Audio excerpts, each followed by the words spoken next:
एक साधु रहता था। वह हर वक्त कान्हा के स्मरण में लगा रहता था।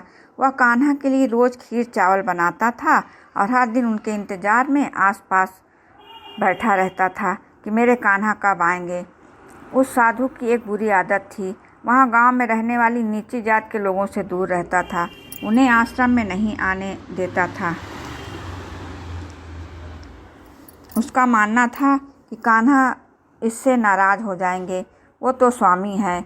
इन बीच छोटी जाति वालों के आश्रम में प्रवेश करने से और मुझे दर्शन नहीं देंगे, इसलिए वह कभी किसी से ठीक से बात नहीं करता था।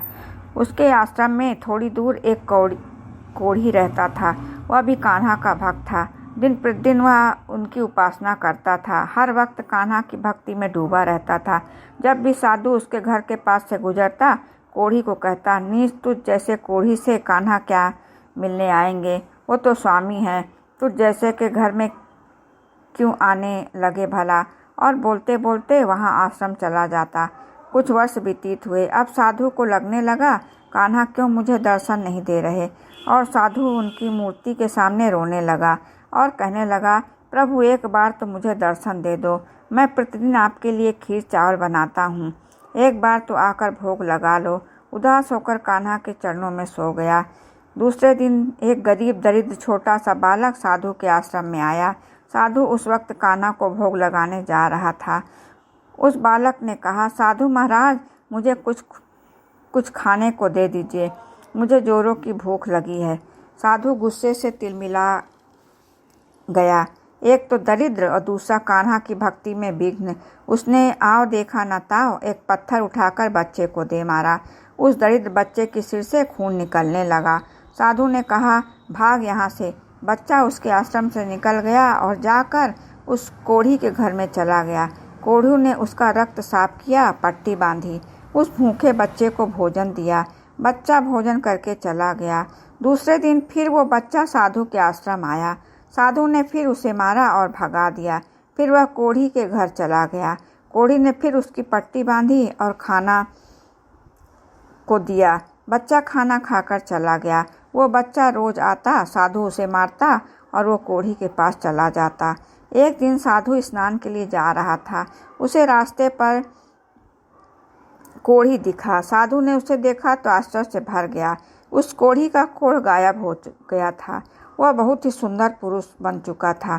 साधु ने कोढ़ी नाम लेकर कहा, तुम कैसे ठीक हो गए। कोढ़ी ने कहा, मेरे कान्हा की मर्जी। पर साधु को रास नहीं आया। उसने मन ही मन फैसला किया, पता लगाना पड़ेगा।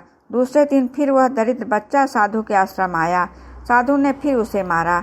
बच्चा जाने लगा तो साधु उठ खड़ा हुआ और मन ही मन सोचने लगा, मैं इस दरिद्र बच्चे को रोज मारता हूँ और यह रोज उस कोढ़ी के पास चला जाता है।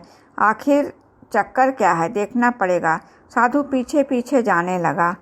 जैसे ही वह कोढ़ी की झोपड़ी में पहुँचता है, उसकी आंखें फटी की फटी रह जाती है। स्वयं तीनों लोगों के स्वामी कान्हा बांके बिहारी कोढ़ी के घर बैठे हैं। कोढ़ी उसकी चोट में मरहम लगा रहा है और कान्हा जी भिक्षा में मांगी न जाने कितने दिनों की बासी रोटी को बड़े चाव से खा रहे हैं। साधु कान्हा के चरणों में गिरकर कहने लगा, मेरे कान्हा, मेरे स्वामी, मेरे आराध्य, आप मुझे भक्त को दर्शन नहीं दिए और इस नीच को दर्शन दे दिए। मुझसे क्या गलती हो गई जो आप कोढ़ी की झोपड़ी में आ गए, भीख में मांगी बासी रोटी खा ली, पर मैं आपके लिए नित्य प्रतिदिन खीर चावल बनाता हूँ, उसे खाने नहीं आए। बोलो कान्हा, बोलो।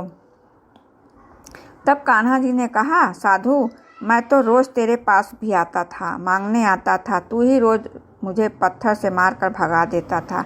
मुझे भूख लगती थी और मैं इतना भूखा रहता था कि इस मानव के घर चला आता था, वो जो मुझे प्यार से खिलाता है। मैं तो उसी के पास खाने चला आता हूँ। अब तू ही बता, इसमें मेरी क्या गलती है। यह बात सुनकर साधु को बड़ा आश्चर्य हुआ। साधु कान्हा के पैर पकड़कर रोने लगा और कहता है, मुझसे गलती हो गई, मैं आपको पहचान नहीं पाया, मुझे माफ़ कर दीजिए। और फिर कहता है, तीनों लोगों के स्वामी, गरीब, भिखारी, दरिद्र बच्चा बनकर आप मेरे आश्रम क्यों आते थे। मैं तो आपको दरिद्र समझकर मारता था। क्योंकि मेरे कान्हा तो स्वामी हैं, वो दरिद्र कैसे हो सकते हैं। कान्हा जी ने कहा, हे साधु, तुझे किसने कहा कि मैं सिर्फ महलों में रहता हूँ? तुझे किसने कहा कि मैं सिर्फ 56 भोग खाता हूँ? तुझे किसने कहा नंगे पैर नहीं आता? तुझे किसने कहा मैं दरिद्र नहीं हूँ? हे साधु, यह समस्त चराचर मैं ही हूँ। धरती आकाश पृथ्वी सब मैं ही हूँ। मैं ही महलों का स्वामी हूँ। मैं ही झोपड़ी का दरिद्र भिखारी हूँ। मैं ही प्यार हूँ। मैं ही सच्ची श्रद्धा से खिलाने पर बासी रोटी खा लेता हूँ और स्वार्थ से खिलाने पर 56 भोग को भी नहीं छूता हूँ।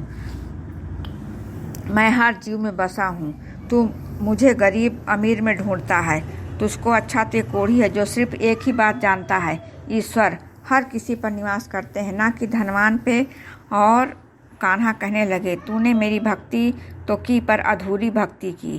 कान्हा अंतर्ध्यान हो गए। साधु उनके चरण पकड़ पर फूट फूट कर रोने लगता है और कहता है, जिसका एक पल पाने के लिए लोग जन्म जन्म तप करते हैं, मेरी कुटिया में भीख मांगने आता था और मैं मूर्ख दरिद्र संपन्न देखता था और कोढ़ी के पैर पकड़कर कहता था, मैं तो सारी जिंदगी अधूरी भक्ति की।